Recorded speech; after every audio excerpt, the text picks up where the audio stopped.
Hello दोस्तों, कैसे हैं आप लोग। मैं उम्मीद करता हूं कि आप लोग अच्छे होंगे और अपने अपने इंटरव्यू की तैयारी कर रहे होंगे। आप लोगों को पता है कल केबीएस के द्वारा एक नोटिस दिया गया और इस नोटिस में बताया गया कि आपका नॉर्मलाइजेशन परसेंटाइल मेथड के आधार पर किया जाएगा। इसी संदर्भ में मैं यहाँ पर उपस्थित हूँ आप लोगों को ये बताने के लिए कि परसेंटाइल क्या होता है, इसके लिए क्या फॉर्मूला होता है। जो लोग कहते हैं ना कि ये मेरा शिफ्ट हार्ड है, जो लोग कहते हैं मेरा शिफ्ट इजी था, मैंने अच्छा स्कोर गेन किया है, और हार्ड शिफ्ट वाले कहते हैं कि मैं जो है कि थोड़ा कम स्कोर गेन किया हूँ। तो देखिए, हार्ड शिफ्ट का थोड़ा फ़ायदा मिलता है, और मैं बात करूं कि जो हमारा आसान शिफ्ट होता है, इजी शिफ्ट होता है, उसका थोड़ा घाटा मिलता है, क्योंकि वो छात्र जो है कि थोड़े मार्क्स ज़्यादा करते हैं, लेकिन परसेंटाइल आधार पर अगर देखा जाएगा तो दोनों को इक्वल करने का पूरा प्रयास किया जाता है। तो उसको हम लोग आज समझने का प्रयास करेंगे कि ये किस तरीके से किया जाता है, उस पर हम लोग चर्चा करेंगे। तो आइए हम लोग सबसे पहले समझते हैं कि जो केबीएस परसेंटाइल नॉर्मलाइजेशन है, इसकी मैं बात करूं तो यहाँ पर मैं लिख रखा हूँ इसका फॉर्मूला क्या होता है, और परसेंटेज जो हम निकालते हैं उसका फॉर्मूला क्या होता है। तो देखिए मेरे प्यारे दोस्तों, अगर परसेंटेज की अगर बात करूँ मैं, तो मैं मान लेता हूँ कि एक पेपर हो रहा है जो 500 नंबर का पेपर है, यानी कि फुल मार्क्स उसका 500 है, और एक छात्र के द्वारा इसमें जो है कि 400 मार्क्स ले आया गया। तो इसका परसेंटेज स्कोर क्या बना उस पर हम लोग देखते हैं। देखिए मेरे प्यारे दोस्तों, परसेंटेज निकालने के लिए जो फुल मार्क्स होता है, यानी कि टोटल नंबर की मैं बात करूं, टोटल मार्क्स की, तो 500 में नीचे लिख देता हूं, और उस छात्र के द्वारा कितना लाया गया है, यानी कि 400 लाया गया है, और इन 100 कर देता हूं। ठीक है, अब देखिए मेरे प्यारे दोस्तों, 00 से 00 काट दिया मैंने, और 5 से ये 20 बार में काट दिया।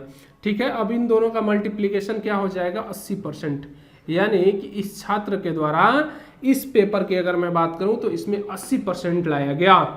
लेकिन जो परसेंटाइल नॉर्मलाइजेशन होता है मेरे प्यारे दोस्तों, वो shift to shift wise vary करता है।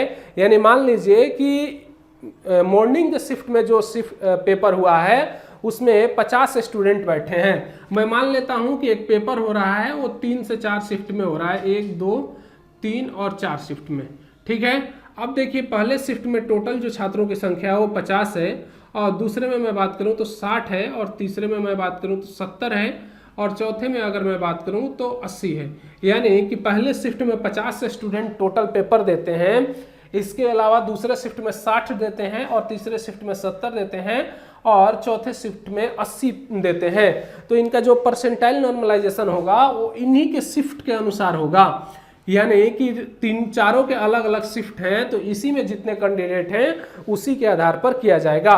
अब मान लेते हैं कि आप हैं और आपने केबीएस का पेपर दिया, और केबीएस का पेपर मैं मान लेता हूं कि 4 शिफ्टों में हुआ, और पहले शिफ्ट में आपका जो है कि पेपर पड़ा, और आप पेपर देने गए। पेपर देने के बाद से जब आप आए तो मान लेते हैं कि आपका रैंक जो आता है इसमें, इन छात्रों की अगर मैं बात करूं तो इसमें आपका 40वां रैंक रहता है, यानी कि 14th रैंक आपका प्राप्त होता है।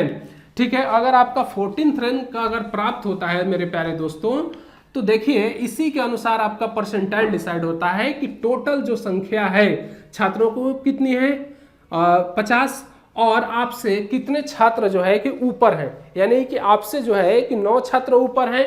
ठीक है, 40वां स्थान है आपका, यानी इसका मतलब है कि आपसे 9 छात्र ऊपर हैं।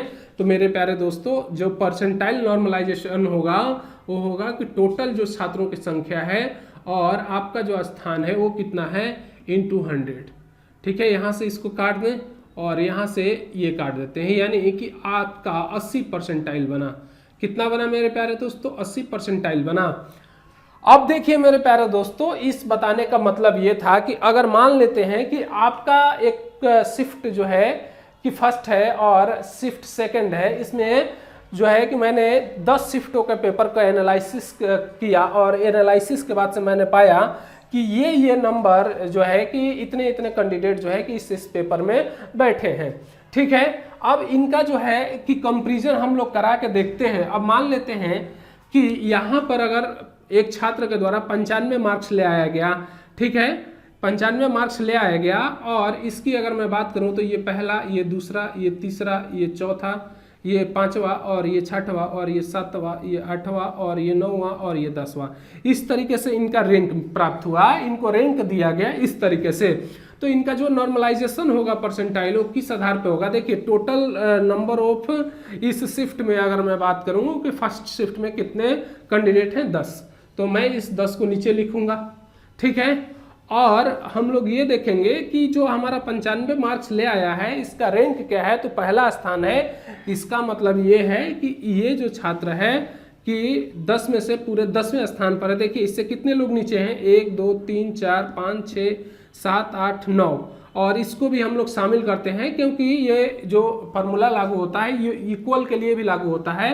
तो 10 छात्र यहाँ पे हो गए, गुणे 100 कर देंगे। इसका मतलब है इस 10 से ये 10 काट देंगे तो इस छात्र का जो परसेंटाइल बना वो 100 परसेंटाइल बना। ठीक है मेरे प्यारे दोस्तों, अब मैं बात करूं आपका जो शिफ्ट सेकंड है इसकी अगर मैं बात करूं तो शिफ्ट आपका जो है कि सेकंड में भी यही लागू होगा। तो देखिए टोटल कैंडिडेट इसमें 10 हैं और 10 में से अगर मैं बात करूं तो 1 2 3 4 5 6 7 8 9 कैंडिडेट इससे नीचे हैं, और इसके इक्वल में अगर मैं बात करूं तो एक वो भी जुड़ेगा तो 10 × 100, यानी कि अगर 10 से 10 काट दें तो ये हो गया आपका 100 परसेंटाइल। इसका मतलब है कि ये शिफ्ट की अगर मैं बात करूं जो 95 मार्क्स छात्र लेके आया है वो आपका इजी शिफ्ट हो जाता है, और यहाँ जो छात्र है अगर मैं बात करूं वो 85 अगर लेकर आया है तो ये आपका हार्ड शिफ्ट हो जाता है। ठीक है मेरे प्यारे दोस्तों, क्योंकि इनका परसेंटाइल नॉर्मलाइजेशन की अगर मैं बात करूं तो दोनों का इक्वल है। ठीक है, अब देखते हैं ये दूसरे वाले का। अगर मान लीजिए इसका दूसरा स्थान है तो मैं मान लेता हूं कि ये टोटल कैंडिडेट की संख्या 10 है और इसकी देखिए 1 2 3 4 5 6 7 8, और इसको भी हम काउंट करेंगे तो 9 और इंटू 100। ठीक है, तो ये 10 दहाँ का 100, यानी कि टोटल 90 परसेंटाइल हो गया इसका। अब शिफ्ट सेकंड वाले का अगर मैं बात करूं तो देखिए इसका भी आपका 9 आ जाएगा अपॉन 10 × 100। अब इससे ये 10 बार में कट गया है, इसका भी 90 परसेंटाइल हो गया। इसी आधार पर अगर मैं बात करूं तो इसका अगर आप देखेंगे तो ये 80 परसेंटाइल हो जाएगा, इसका देखेंगे आप तो 70 परसेंटाइल हो जाएगा, इसका देखेंगे आप कि कितना हो जाएगा 60 परसेंटाइल हो जाएगा, इसका देखेंगे आप तो 50 परसेंटाइल हो जाएगा, इसका 40 परसेंटाइल हो जाएगा, और इसकी अगर मैं बात करूं तो इसका 30 परसेंटाइल हो जाएगा, और इसका आपका 10 परसेंटाइल हो जाएगा। इसी तरह इधर भी हो जाएगा। तो ये आपका इजी शिफ्ट रहा है और ये हार्ड शिफ्ट रहा है। ठीक है मेरे प्यारे दोस्तों, तो इतना आप लोग अच्छे से समझ गए होंगे। तो देखिए मेरे प्यारे दोस्तों, अगर मैं बात करूं आप लोगों से कि मान लेते हैं कि इस शिफ्ट और फर्स्ट शिफ्ट में सेकंड शिफ्ट में मिलाकर जो परसेंटाइल आधार पर जो है कि छात्रों का चयन हुआ है, तो अगर मैं कहूँ आपसे कि 80 परसेंटाइल वालों का जो है कि चयन हुआ है, तो इसका मतलब है कि इतने नंबर वालों की अगर मैं बात करूं कि जो 85 मार्क्स लाया होगा, जो 80 मार्क्स लाया होगा, इसका भी 80 परसेंटाइल हो जाएगा। तो इनका जो है कि अगर चयन होता है 80 परसेंटाइल वालों का तो 85 88 90 95 80 82 85 82 85 इसने जितने भी छात्र होंगे ये इनका सिलेक्शन होगा, और इनका सिलेक्शन नहीं होगा क्योंकि परसेंटाइल 80 उसने लिया है अपने जो है कि पेपर में अपने कट ऑफ को डिसाइड करने में। तो मैं उम्मीद करता हूं कि ये सारे पोर्शंस आप लोग समझ गए होंगे और इसके टोटल मामले को समझ गए होंगे। यानी कि इसकी अगर मैं बात करूं तो जो परसेंटाइल स्कोर बना इस छात्र का 80 परसेंटाइल बना। तो आज के लिए मेरे प्यारे दोस्तों इतना ही, मिलते हैं अगले वीडियो में। मैं उम्मीद करता हूं कि ये सारी चीज़ें आपको समझ में आई होंगी। आज के लिए जय हिंद।